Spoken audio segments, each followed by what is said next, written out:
Hey, this is Irvin Griffin. Getting ready to go to the gym, but I figured since we both just watched both films and still kind of fresh in our brains, we would do a reaction to The Amazing Spider-Man, the Andrew Garfield movies that really don't get a lot of respect. A reaction or a review? Whatever you want to call it. I guess more like a review since we've already seen it. Yeah. Yeah, so it's more like a review, because I mean we already finished watching both of them. But to me, they really don't get a lot of respect, which is kind of sad because of the three Spider-Man, and all of them do a good job interpreting Peter Parker Spider-Man. But of the three modern ones, I have to admit, even though Toby is my favorite one, Andrew actually comes closer than Toby does to playing an accurate Spider-Man, albeit he's a little bit more skittish and a little bit more, let's say, too cool for school type. I think Toby is more of the classic. That's why I tend to favor him because, as you know, I'm almost 50, so I would have been around the age when Nicholas Hammond was Spider-Man, and that's why I feel an affinity towards, well, of course, him because he was my childhood, but towards Toby's because they feel more like the classic Peter Parker. Where, but Andrew's honestly, especially when he's in the Spider-Man suit, he feels a lot more like Spider-Man than any of the others. And in going back and looking at them, which I've always defended the first film.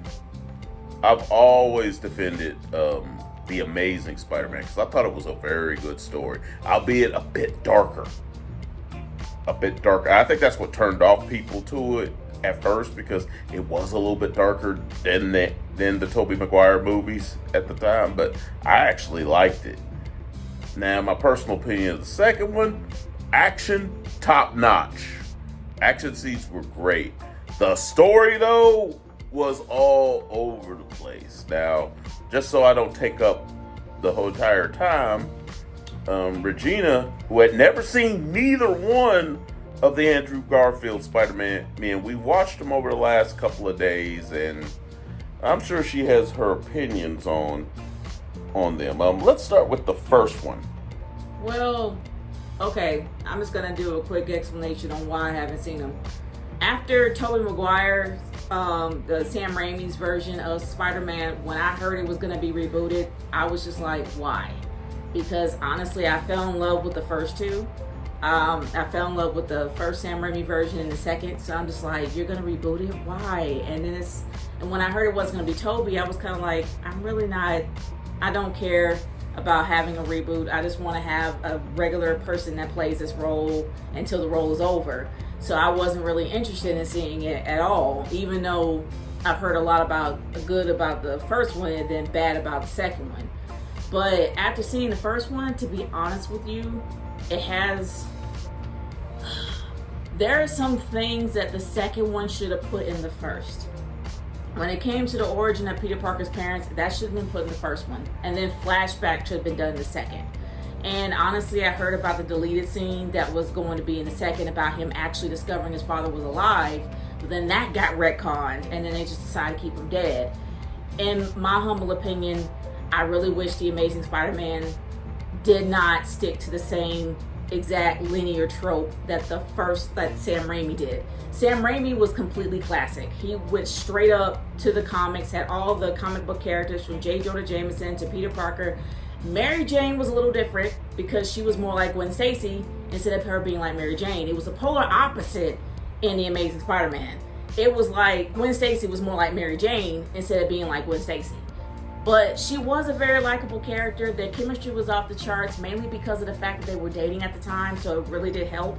I actually loved Aunt May. Oh gosh, Sally Fields. Sally Fields is probably one of the most amazing actresses ever. And I remember seeing her in her younger days in some of the movies she has been in. Absolutely fantastic. I loved her in Forrest Gump. I absolutely loved her here. She was almost a near perfect Aunt May. And the fact that you actually saw Uncle Ben and her, being an actual married couple and them being surrogate parents to Peter Parker, I thought was really good, because that's something we don't see that often. We didn't see that in Sam Raimi. It was kind of implied, but we didn't really see it.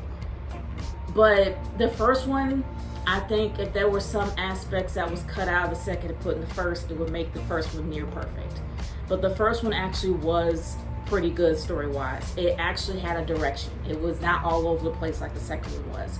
And I really enjoyed the first one because not only the conflict of Gwen Stacy's father, which I think he is in the comics, for what I remember. Captain Stacy. Captain Stacy actually is in the comics, and him being played by Dennis Leary was a bit off-putting, because from somebody who was a teen in the 90s, we remember Dennis Leary for being the fast-talking comedian that wouldn't shut up. And especially for those that saw him in Demolition Man, he was completely 100% Dennis Leary. It is weird seeing this man old. Like, it's weird seeing him in his age and him calming down. But it also shows how great his actor chops are. Yeah. How much has improved and has actually matured over time. Yeah, and this is definitely modern American Captain George Stacy, because in the comic books in the 60s, Captain George Stacy was this British gentleman type. And in fact, let me bring this up right now. Gwen Stacy is totally changed because she's totally American. Whereas in the comic book, she was originally a England, excuse me. She was from England. She was actually British. Well, English in the comics. I think she was from London, so she was actually English in the comics. But they did change it here, which really didn't take a lot out of the story. No. As long as their chemistry was good, and their comedic timing actually was pretty good. Some of the off point moments where they just had banter back and forth, it wasn't jarring how it was in an MCU. It wasn't jarring. It actually was kind of funny, and it just seemed like they had a lot of small talk. And I didn't really mind it. It just kind of gave a little bit more of a dynamic between the relationships of Aunt May and Peter Parker and Gwen Stacy. And I liked it. It actually did work.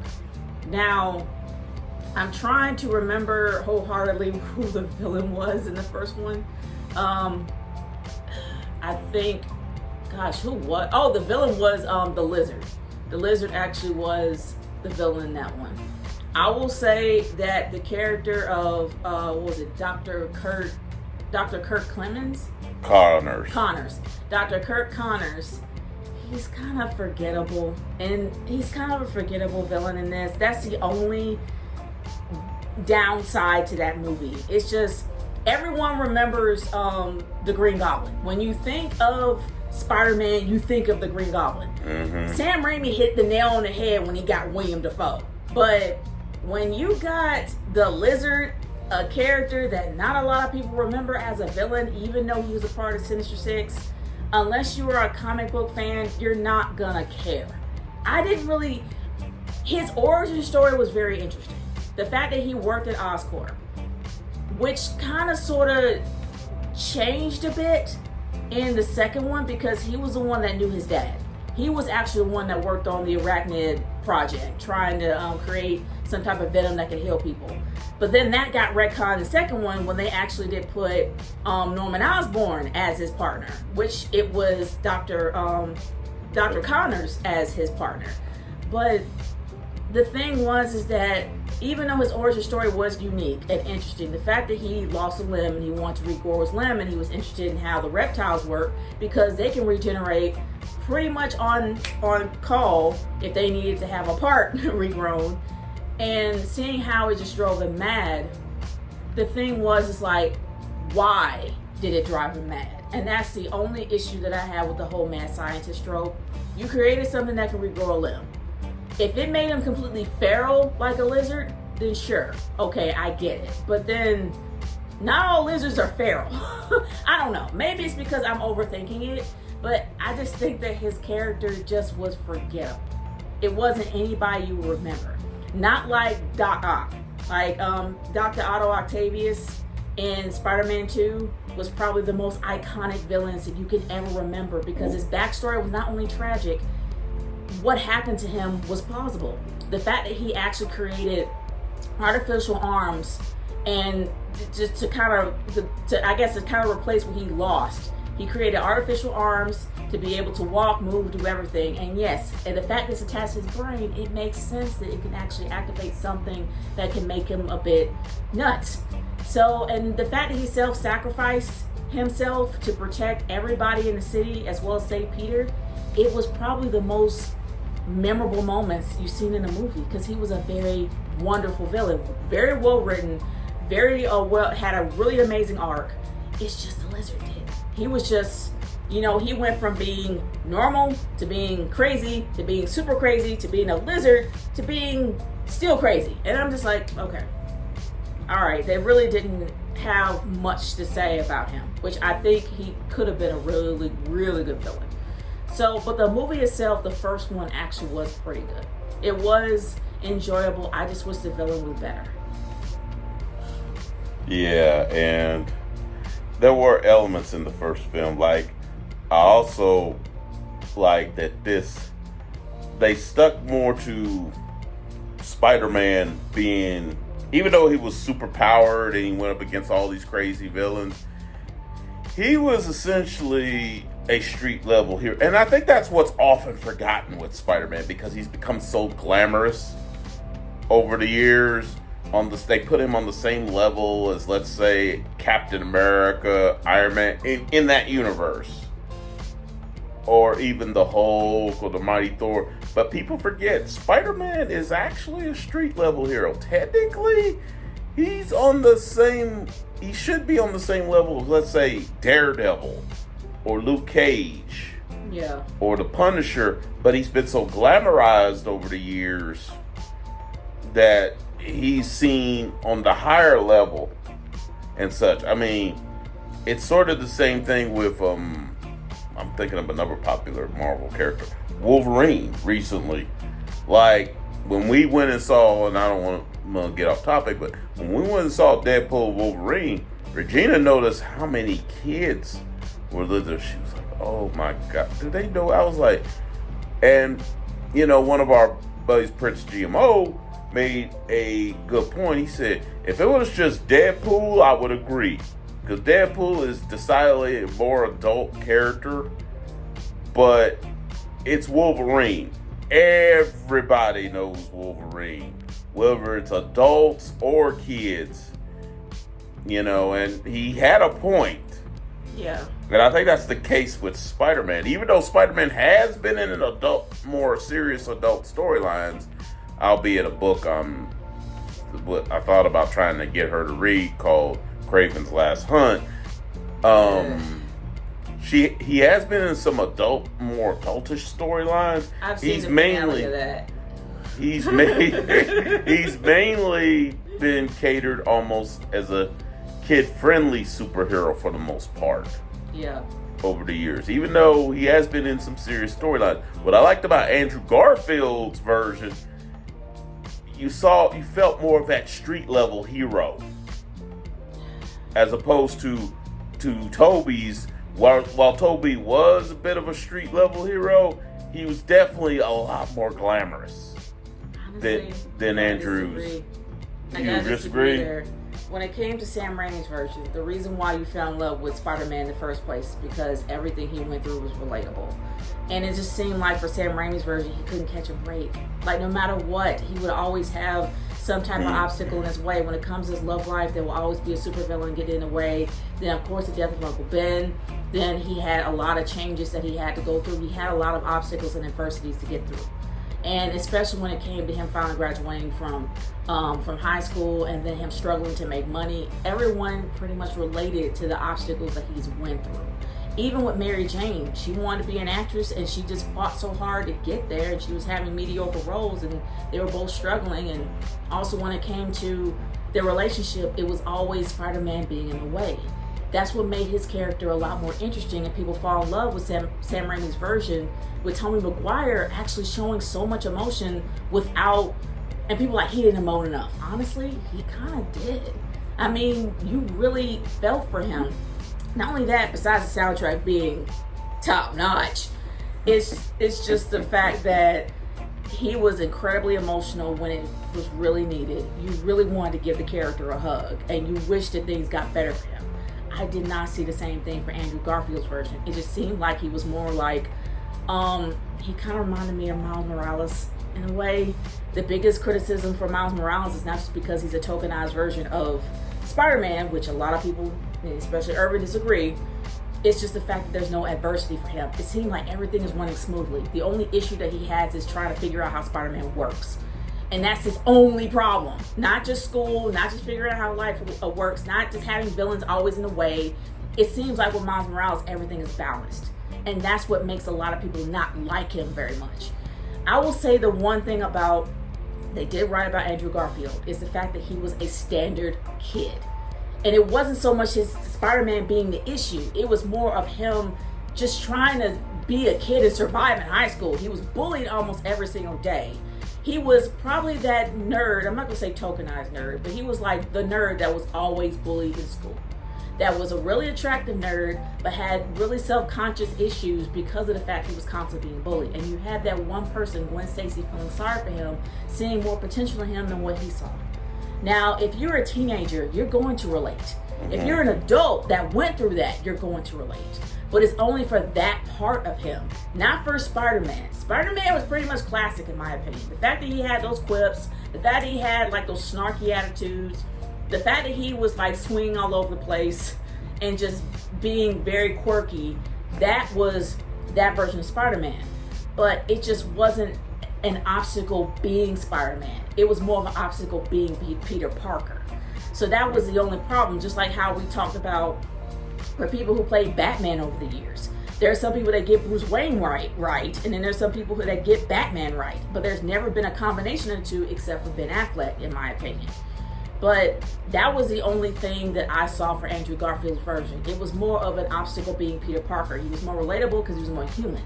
But it was not much of an obstacle in the first one, him being Spider-Man.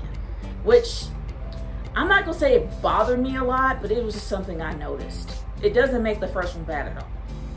Now the second one.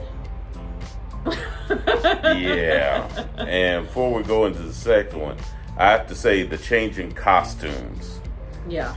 A lot of people didn't like the costume in the first Amazing Spider-Man. I actually did. It kind of paid homage to Nicholas Hammond's version. Yeah, especially the mask, because it stared into your freaking soul. one of the things that when I showed her like the old Nicholas Hammond Spider-Man, one of the things that she said, especially when they went to the more funky music and they changed the eyes, because before in the early part of that series, the eyes were more buggy.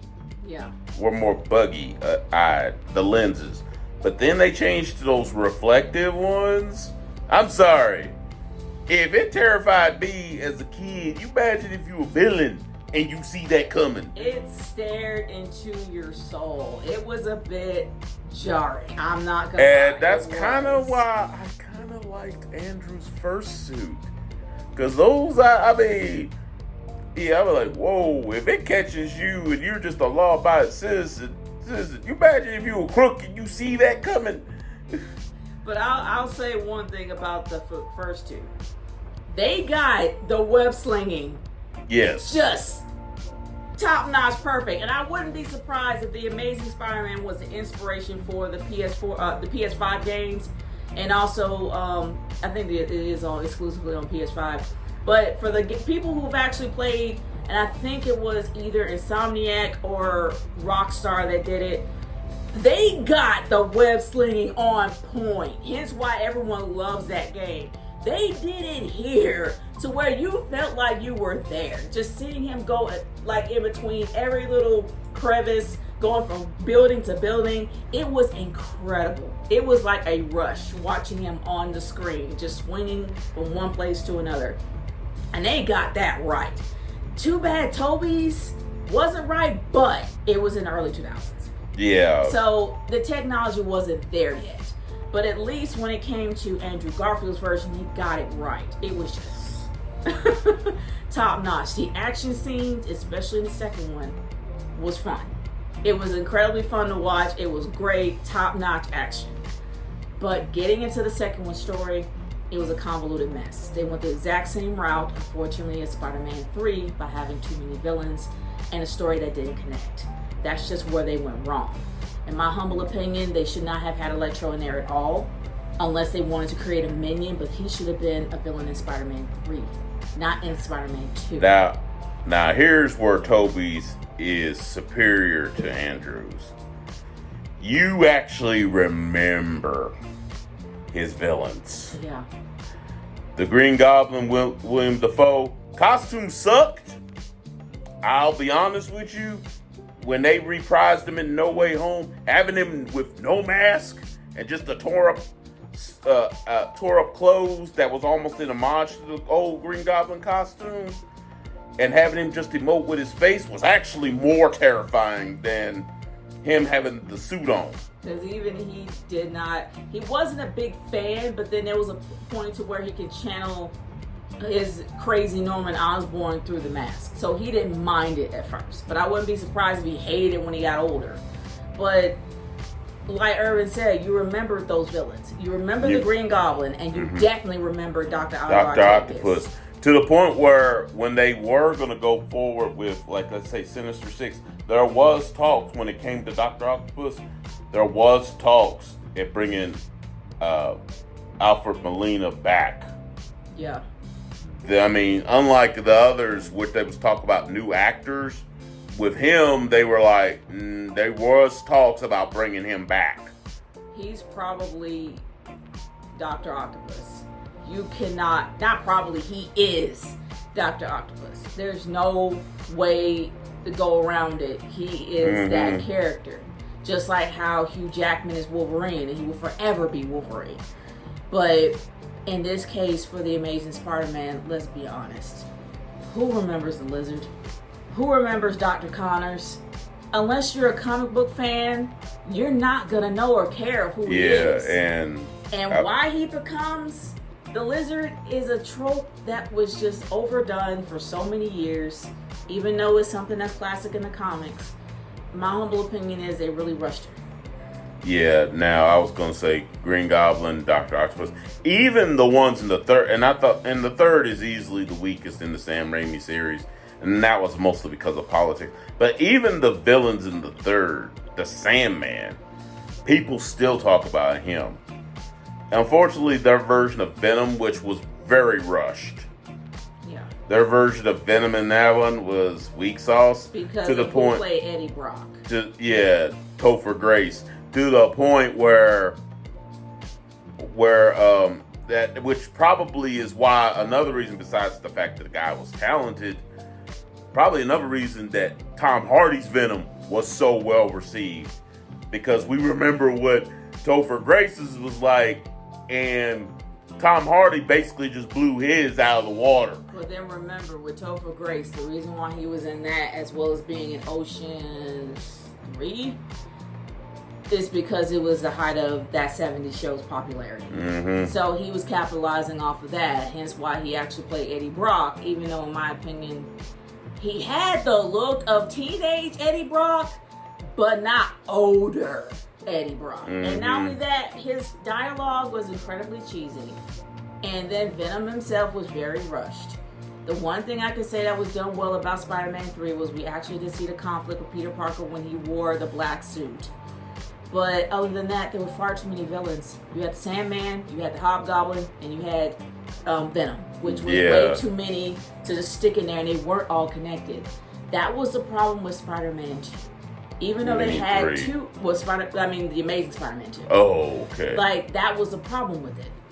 And it was mainly just because of the fact that even though you had only two villains, it should have been the primary focus of Harry. Harry Osborn should have been the focus here. Yeah. Because we never had a chance to see Norman.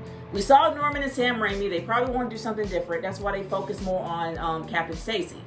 But Or, yeah, I think it was Captain, right? Mm-hmm. Well, they focus more on the Stacy family.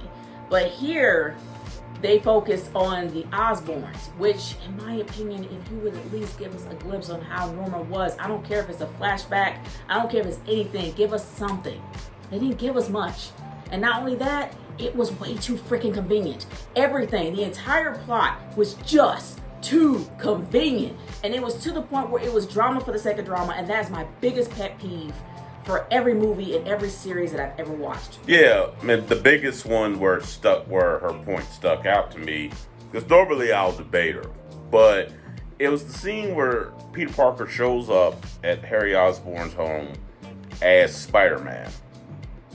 And he talked about, oh, man, I'd love to help you, I really do, but I can't give you a sample of the blood and this and that. And then Harry Osborn goes crazy, like, I'll get you, Spider-Man, this and that. And I thought to myself, dude, he is over a big scientific company. Exactly. You're trying to tell me that you can't give him a sample of the blood and they can test it first? Exactly. To see how it works? You run a scientific Okay, facility. now that's the example of drama for the sake of drama. When that could have been avoided. Not to mention the stupid, moronic police that they have in every single Marvel film. That they have idiots that, and they're usually the NYPD or the LAPD. And why in the world would you shoot a villain that is made out of electricity that can freaking stop your bullets in midair or melt them, and he can literally shoot whatever you shot at him back at you, and you're still firing? Not to mention, when your captain says to hold your fire, you hold your freaking fire. You don't try to snipe him in midair. And just when you saw what he just did, use your brain. And I know that the writers get into a hole to where they just can't progress the story. They have to make it work. They gotta move the story along. So they gotta erase all the logic that you're gonna be questioning throughout the whole freaking movie just to move it along. That's where it failed. It failed so hard when it came to the lack of logic, when it came to drama for the sake of drama, and when it came to the lack of development of the characters. You barely saw any development with Electro. Barely. Yeah. We saw far too much with Gwen. Actually, no, we saw no arcs. There were no arcs with Spider-Man. There was no arcs with Peter Parker. There was no arcs with Gwen. There was no arcs with anybody. Because the one thing that they had right, that they stuck the landing and just stuck with it, is that Peter was traumatized by the death of Captain Stacy. And the fact that he said, leave Gwen out of this, that should have been something that hit home.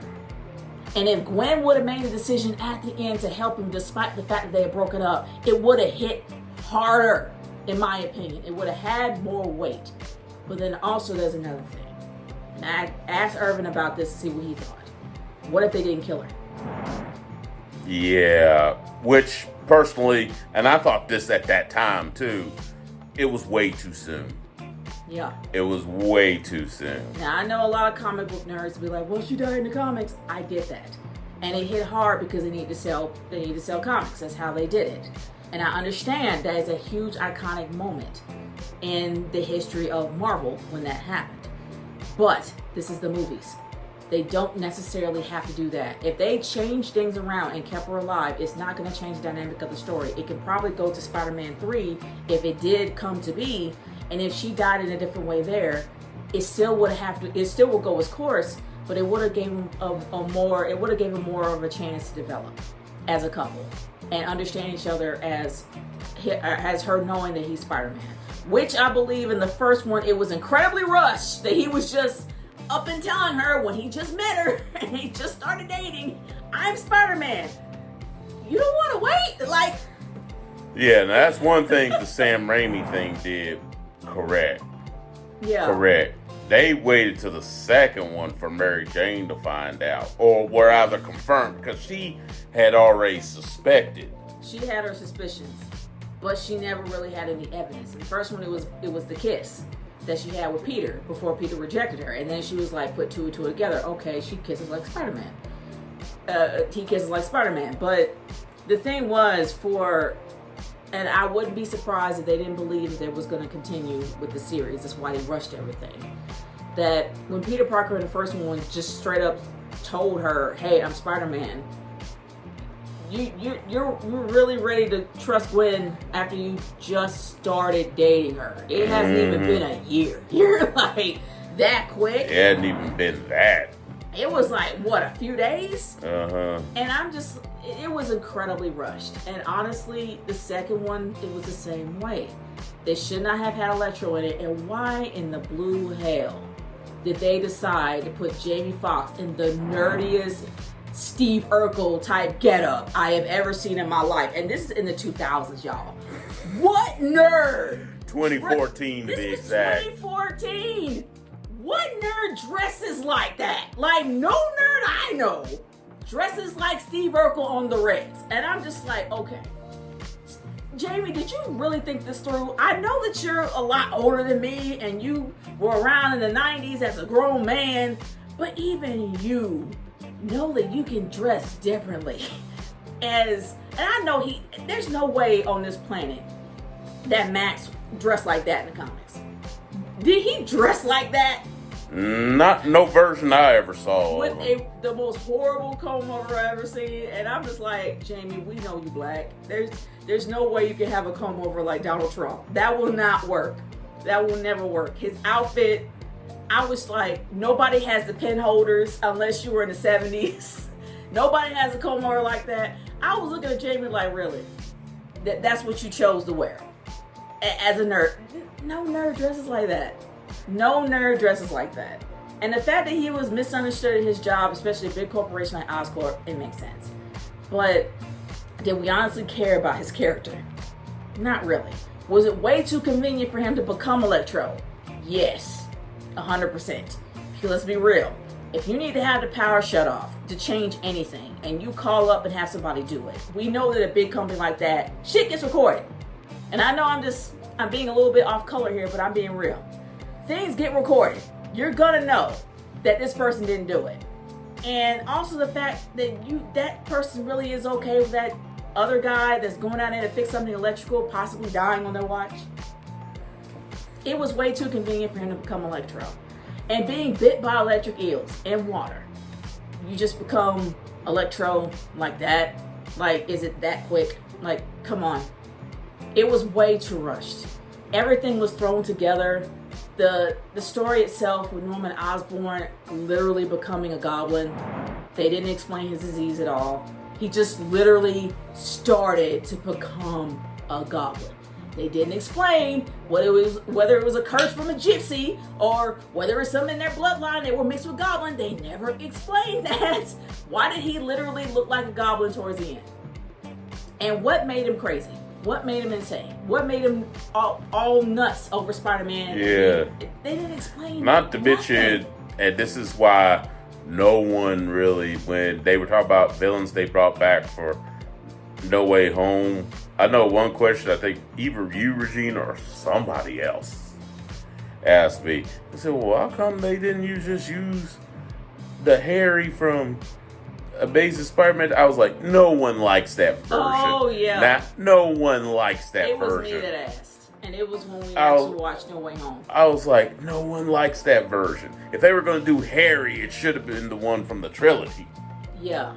Because to be honest with you, the one from the Sam Raimi trilogy had a lot more charisma. And actually, you liked him. Even though his private life got out there to where now he's canceled and nobody wants to have anything to do with him. Mm-hmm. But honestly, his character actually was really, really good. And people like that version of Harry. I see why people don't like this version. He didn't have a lot of energy in anything he said. It's not the fact he couldn't emote. It was just the fact that he had no emotion. You didn't really care much for his character at all. He was a bit dry. Even though his chemistry with Andrew Garfield and his version of Peter Parker was pretty good, it's just the problem was that he was kind of bland. Like, there was nothing really interesting about him. I know he was pissed off at his dad, but the guy couldn't act very well. And I think that was the biggest issue a lot of people have with him. But honestly, that Norman Osborn was awful. I don't know whether or not Norman Osborn in the comics loved his son or not, but at least in Sam Raimi's version, he loved his son. Hence why he kept his goblin form as a secret. But there was no love here in the Osborn home at all. And I wish I found out what happened to Harry's mom. They didn't really explain that either. Yeah, it depends on who writes them. In some versions, Norman did have a twisted love for his son. But in other versions, he was basically an a-hole. He was demented in this one. But I just wish they stuck to one villain. If they just focused on Harry. And we didn't even know that Harry and Peter knew each other, because we never saw them in school. They never were hinted on the phone that they talked to each other in the first movie. So how did we know they were friends here? And then they explain, after my dad sent me away, I tried to forget this place. I'm like, why did your dad send you to boarding school? Why did he send you to boarding school? There were more whys than answers in this. Yes. And that's the one thing that can kill a movie. You got to explain, not just show what you're talking about, but also explain while showing what you're talking about. They didn't really do that here. And it was all over the place with Electro. It didn't make any sense how Electro was able to wear clothes without the clothes being fried off. And I'm just Hence why, and I know you had criticism of his appearance in No Way Home too, but hence why his appearance in No Way Home was better received than Amazing Spider-Man 2. Yeah, and it honestly made sense because he wasn't totally Electro then. He was powered down. And I think he was still human. Or I think he was still human, but his power wasn't full up. Like, he was still, at low battery. So that's the reason why he still was more in human form, which makes sense. But in this one, it didn't make any sense to be so high powered and still have clothes that won't fry off. I'm like, how come you just didn't do the whole Dr. Manhattan route? It just happened blue. Just have him completely blue, but have the illusion that he was wearing shorts. I don't know. But it didn't make any sense for him to have underwear that didn't fry off. And also the Fantastic Four suit that he had, where did that come from? Electro was not done right here. I mean, his development was incredibly poor. I think because Jamie Foxx was a heavy hitter at the time. That's why they had him there. They didn't really think it through. They didn't really utilize him to his highest potential like they did with William Dafoe. They didn't give him an arc. He was just there to be a villain. And then all of a sudden he was gone. And I'm just like, don't make him the flavor of the week. Make him a villain that's worth remembering. And people remember Electro because of who played him, not the character himself. Which I think is kind of sad. And now that we had the freaking Rhino, we didn't even see the Rhino all the way through. And I'm just like, all I remembered, I'm not gonna lie, I dreaded seeing this film because I knew what the outcome was gonna be. The death. And I hate to say it, that's the only thing people remember about it. And I think that's why they did it for shock value, which I hate as well. I hate when they do things just for the sake of shocking. That's why I wasn't a big fan of the finale of Endgame when Tony had to die, because I think they did it for shock value.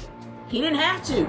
There were so many elements they could have put in there. It could have been the Hulk that saved the day, because the Hulk could have done it. I mean, he has an amazing healing factor that rivals Wolverine. Which, by the way, that whole thing with him, arm and sling afterwards. I did a video a while back around the time of that, and I said that's people that don't know jack about the Hulk. And the Hulk has an incredible healing factor to where that arm should have been healed within hours. And the sad at thing worst.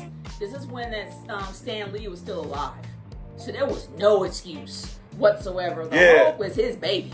Yeah, I mean, all the versions of the Hulk, even the Bill Bixby one had a high healing factor. Factor. It could have been, and I dread to say this. Ooh, it could have been Captain Marvel. Even though publicity wise, I think it was the right choice not to go with her, because no matter how much it actually makes sense, people would have crapped all over it if it would have been her. To me, it had to be an OG Avenger.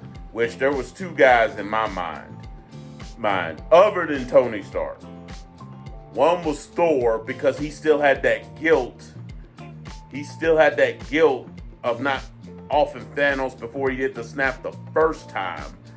The other one was Captain America just simply because he's a soldier. And not just that, they weren't going to do anything with Cap at all. Like, after Endgame, they were going to put Cap on the shelf anyway. So how come it wasn't Cap that made that ultimate sacrifice? There could have been multiple people that could have taken Tony's place. But the biggest thing that pissed me off is they did it for freaking shock value. It made no sense to kill Tony off. Yeah, and none. that was the problem with the Gwen Stacy. I got no problem with the death itself because it is iconic, but it was too soon. The thing was that they did it to sell comics at the time because Marvel comics wasn't being read as much. They were starting. Well, they did it at the time because they thought Gwen Stacy was. When I say they, the fans were okay with Gwen, but they weren't wildly popular. The writers thought Mary Jane Watson was more interesting, so they wanted to get Gwen out the way and do Mary Jane. That's why they did the death of Gwen Stacy, but they didn't expect the backlash. He was kind of right. He's right about that because they thought that Gwen Stacy was a bit too vanilla. Yeah, they didn't expect the backlash from fans because a lot more fans, they realized, were invested in that relationship. So when they killed her off in the infamous issue 121, they got so much hate mail over it. I mean, it was to the point where even certain countries, particularly in South America and the more Latin countries, they basically didn't even acknowledge the death of Gwen Stacy. They actually got permission to they still ran the regular Spider-Man issues, but they did their own offshot where Gwen Stacy doesn't die. And they even built it to the point where Peter Parker, in their version, and it was still drawn by John Romita Sr. at the time, rest in peace, it was still drawn by him. It got to where Peter and Gwen actually got married in their version. Yeah. In their version. That's how they underestimated the relationship with Peter and Gwen. The writers at the time underestimated it. Yeah. And that's why over the years there's always been, who's better? Oh. And I think it depends on who's writing. Some say Mary Jane, but Gwen, one thing about her, she was into Peter and nobody else. Mary Jane, there were times you wondered how much she was into Peter Parker. You really did sometimes. You can probably say that Mary Jane was the Marvel version of Lois Lane. Because Lois Lane was in love with Superman, but didn't really see much about Clark Kent until later on when she found out who he was. Then she started falling in love with both. And also the same thing with Lois and Clark, which I think they did that well, by actually having her be in love with Superman, but then finding out who he is, and then starting to slowly love Clark as well as Superman. And I think they done that well. In my version, in my humble opinion, she kind of sort of is the Marvel version of Lois Lane. Except she's, I guess, I don't know that much of comic-wise when it comes to Gwen Stacy, but from what I've seen so far, she has more of a personality of Mary Jane. And she has that go-getter type attitude. From the little snippets, little comics I have read that had Gwen in it, she's a bit too bland. She's a bit vanilla, straight up, follows by the rules. And it's probably because of her dad being a police officer. And she's just straight and narrow. She's boring. And there's not really a lot interesting in her, but she was a good girl with a good guy that happens to have a hidden, a hidden personality or a hidden power or whatever. Mm-hmm. But she was just boring. I like Mary Jane because even though Mary Jane had a lot of issues, she had a really big arc. And honestly, you started to like her more. That's just me personally. But the death of Mary Jane, not the death of Mary Jane, but the death of Gwen Stacy was the one thing that made me cringe. Because it made me cringe at first when I found out she wasn't conscious when she died, which is even more horrifying. But the fact that we saw the death, and the fact that she knew she was gonna die, that was terrible to watch. But it's not as horrifying as what I found out what happened in the comics, that she wasn't even conscious when she died. That was worse, in my opinion. Yeah, and the fact that inadvertently it may have been Spider-Man that caused her death, not really the Green Goblin. Yeah. And the fact that it could have been Spider-Man's fault of how she died and why she died makes it even worse. Yeah, but in this case, it was drama for the sake of drama.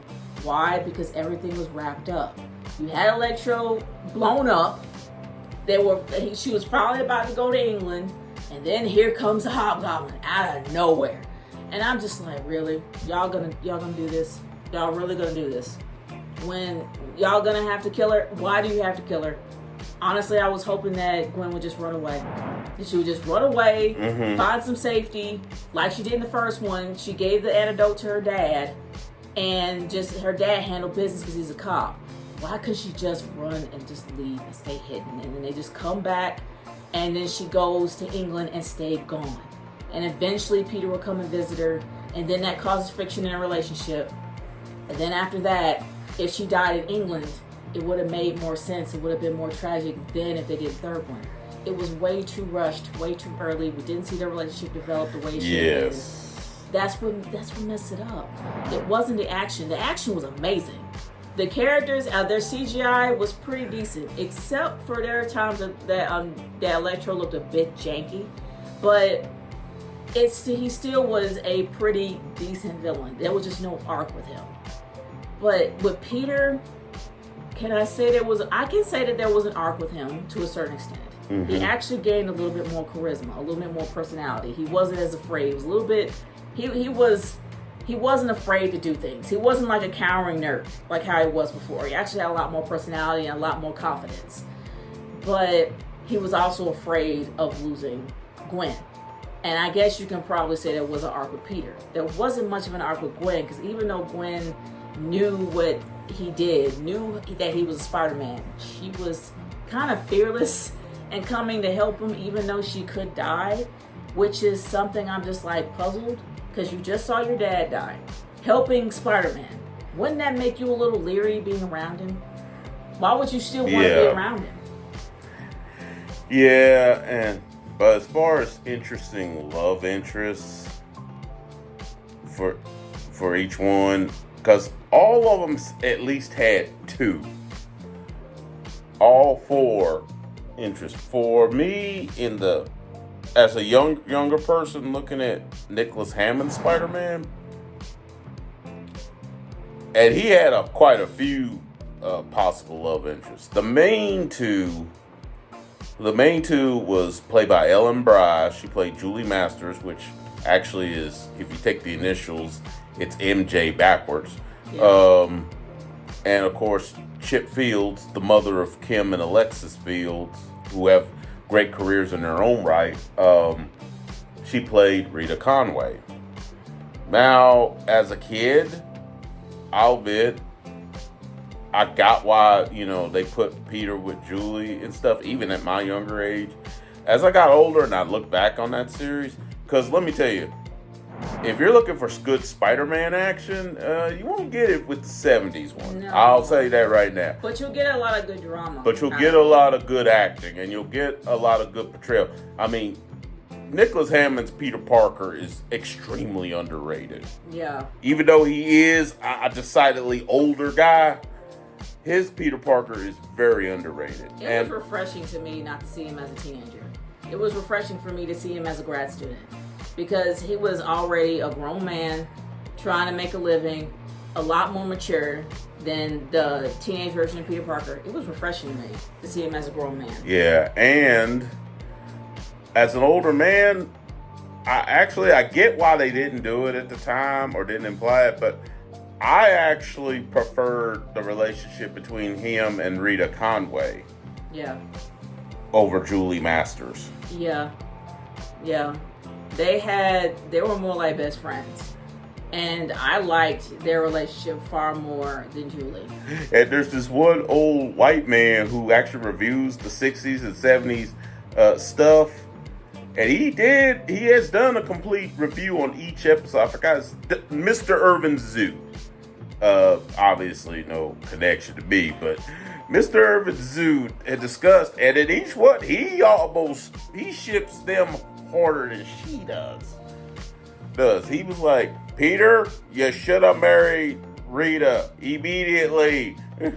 I'm not gonna lie, I shipped them incredibly hard, but there's also one trope that I wish would die, and unfortunately around the mid-2010s, they did this a lot on shows. They do it now, and I'm still annoyed by it.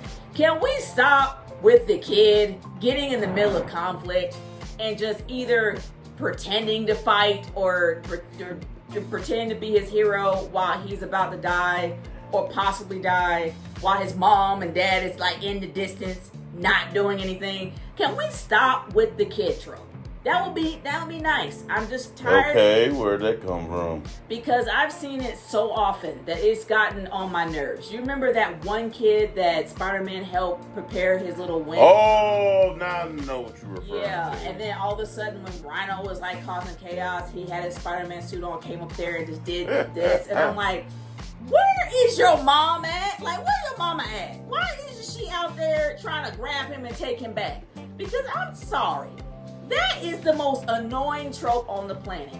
I'm waiting for a parody to literally either have the kid caught in a cage and dragged away or just knocked to the wall. Like, honestly, can we stop doing that? It's not cute. It's not fun. It's stupid. Can we just stop? Please, just stop altogether. Just saying. Well, it is what it is. Now, with Spider-Man, I know with the Tobey Maguire Spider-Man, they tried to create a little tension between that version of Gwen Stacy, played by Bryce Howard, who was the daughter of Ron Howard. Yeah. But I've always thought, him and Mary Jane were all right, although Mary Jane never really felt like Mary Jane. To me, she had more of the elements of Gwen Stacy. Yeah, and having them in the movie at the same time without them knowing each other fully, like best friends, like, because they were best friends, they all knew each other in the comics.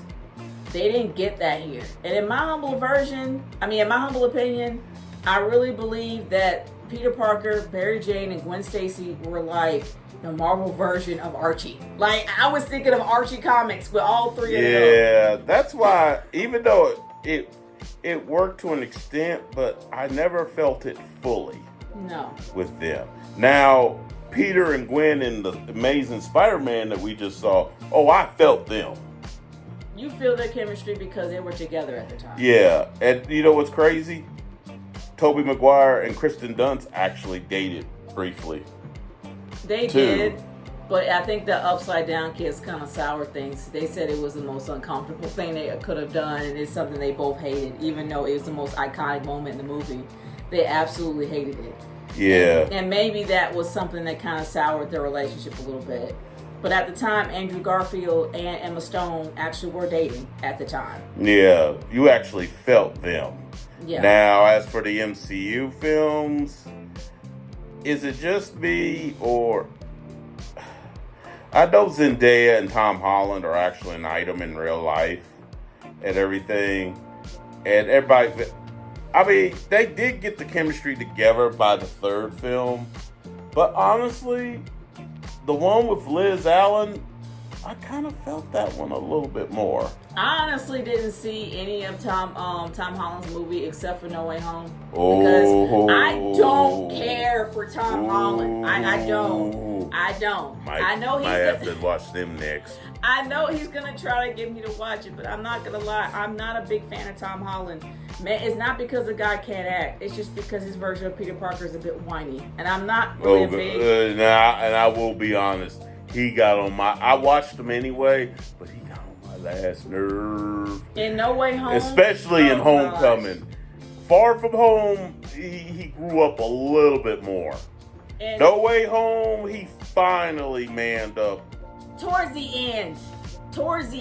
At the beginning, no. He was annoying. And especially when he went to Doctor Strange to try to create that spell to try to erase Spider-Man from everyone's memory. And then he kept changing his mind. No, I want Mary Jane to know. I'm just like, oh gosh, she's becoming a teenager. Yeah. He was basically, I'm just going to be blunt.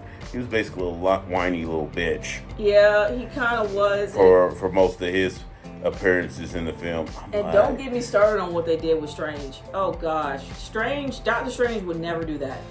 He would never cast a spell for anybody, especially when he knows how detrimental it could be for the space-time continuum or whatever. Yeah, but yeah.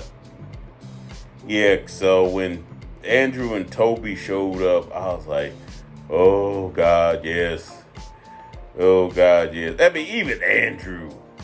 I mean, I know he could be, his Parker could be black. But I was like, I don't remember being this annoyed with Andrews. A lot of people were really impressed on how Andrew Garfield took the role after being out of it for so long. People loved seeing Toby, but Toby, in my opinion, he took the place of Nicholas Hammond. And it's a shame Nicholas Hammond couldn't be in it. And it's because of COVID. And we all know that Australia has a lot of strict rules. And especially when it came to COVID, you couldn't film there. But if Nicholas Hammond was there as an old sage, as an old man Peter, and actually kind of motivated the Peter Parkers to go do what they had to do, I would have been happier to see him there. I would have been happier to see him in there. And I even said he didn't even need to suit up. No. He could just showed up and been. For those of y'all that have ever watched Batman Beyond, he could have been that Bruce Wayne. Well, not as cranky, but he could have been that Bruce Wayne role to Terry McGinnis. Except he would have been the Bruce Wayne to these three. And I honestly think that Amazing Spider-Man would have been more amazing if they just didn't rush it. Yeah. And it was Sony. It was all Sony. Sony has screwed up more times than they can count. This is the second screw up that they had, and that's when Sony in Japan got pissed at them, and then that's when things started really changing.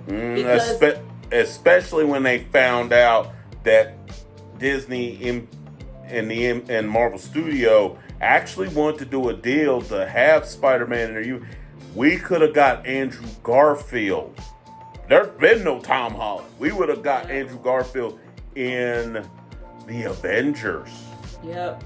But Sony in America said no. Then Sony in Japan found out about that deal, which they didn't know about. Cause somehow they kept it from them. But somehow when they found out, they were pissed. Yeah. They were pissed and more or less told them, you better go make some kind of deal with them. Yeah, more or less told them. I mean, I used to have a video about that whole thing. That was before my channel got hacked. But I used to have a big video about that whole thing and broke it down by the numbers. Suffice to say, they both financially could have benefited. But because Sony, particularly Avi Arad, reportedly, basically wanted to be a butthole about it,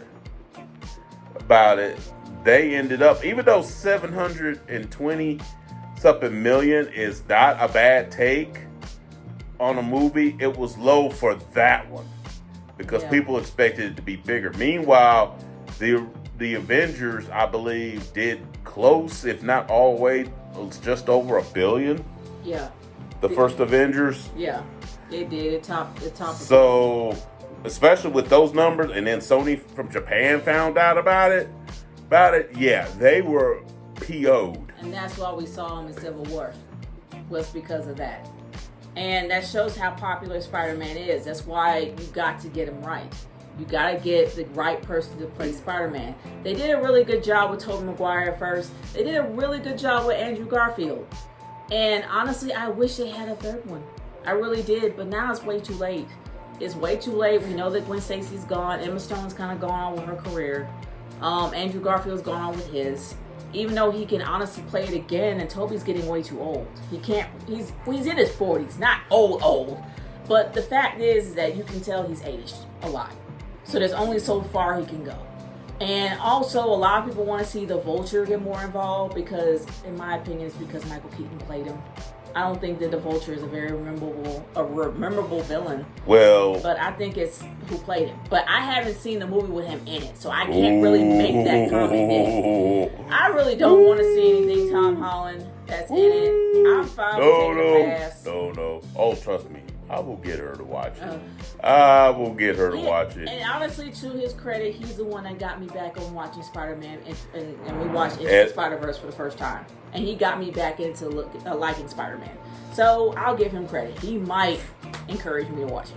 And I don't know. Yeah, if nothing else, watch Homecoming for the villain, because Michael Keaton's Vulture is very memorable. And Mysterio's in the second one. Yes. From what I read. Jake Gyllenhaal. He was very good as well. And it just seems like they had that No Way Home did it right when it came to having multiple villains. Except Electro. Electro didn't really know nothing. And I don't know why he was there. I guess because they needed to have more than one villain. So they're like, hey, let's just get Jamie Foxx, even though it wouldn't make any sense for his character to be there.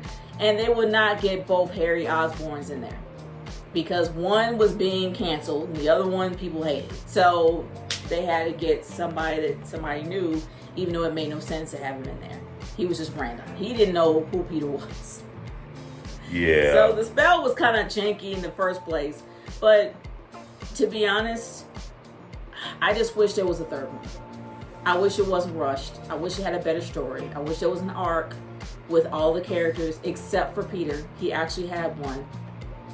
I wish that we knew why Aunt May was hiding the truth from Peter, because it didn't make any sense why she would hide all that from him. And knowing what I remember of Aunt May, she wasn't really that secretive type. She wasn't a secretive type. She was the type of person that was somewhat of an open book. So she would have told Peter when the time was right. Why was she hiding it from him? I don't know. What were they really hiding? We found out what his dad was hiding, but why did they die for it? And how come they retcon the fact that the father survived, which he could have, but the mom didn't? Why couldn't they change it? Well, if you seen that scene with the mom was clearly dead. We know the mom was gone, but the dad could have survived. How come we couldn't see him come back and change the whole dynamic? It would have pissed people off. It would have pissed the fans off. But if it would have been a coherent story that would have made sense, the fans probably would have forgiven it. It wouldn't have been that bad if the dad stayed alive. It would have explained what happened to him. And if he died in the third one and he lost Gwen, it would have been a huge change for Peter. It would have been a major arc for him. I just wish it wasn't rushed, but it was. And it really kind of messed the movie up. So basically, The Amazing Spider-Man is kind of what if I was going to sum it up, it's kind of what could have been. Yeah. The first one had, started it with great potential. It sort of reminds me, although not as much of a cluster, sort of reminds me of the new trilogy with Star Wars. Force Awakens had good potential, but then they messed it up with the second film. With The Last Jedi. Yeah, this is sort of the same thing, although I don't think Amazing Spider-Man as a whole will go down as nearly the disaster. No, but I don't know who was the producer of the second one. Because if it was the same producer for both, then no, it would not be like the Star Wars trilogy. Rian Johnson kind of ruined it for clout. we know this. He ruined it for clout. He hated J.J. Abrams. He wanted to destroy everything he ever did, and that's why it was bad. Even though there are actually some people that like it. Just like there are people that like the Amazing Spider-Man films, both of them. But am I a big fan of second? No. It's not awful though. It's a mess. And it's not a beautiful mess like the Batman, but it's just a mess. And it could have been better. Yeah. Well, let me get on to this gym. If you like what I do, subscribe, comment, and subscribe. And that's all I got to say. I'm out.